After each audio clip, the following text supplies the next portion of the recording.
Sevgili kocanız İbrahim Paşa hala Nigar sevdasında. Mermer Köşk'e gidip orayı mesken tutmuşlar. Gizli gizli buluşuyorlarmış. Şu an oradalar. Kendi gözlerinizle görün. يلا دي مش حكاية، يلا عادي مش حكاية، يعني مش طالبة دراما، مش هتفرق شيء معايا، حتى مش هتسيب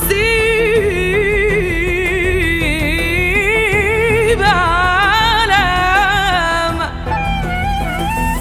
أما أراد انسحابك من حياتي مش قضية، مش حلومك،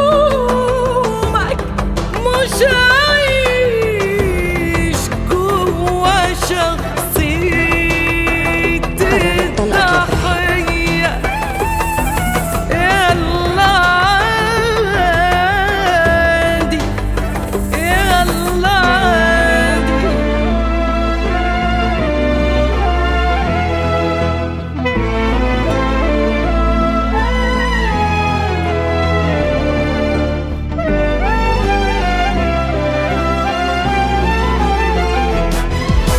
ويلا عادي جت على جرحي يعني، ما الجراح بيكون في قلبي عادي يعني.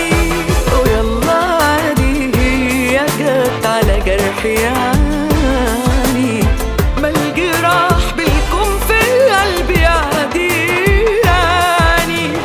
بس كان في شبر فاضي حط جرحك فيه وزود اسم جوا الخانة ماضي، وجرحي فيه خانة التعب.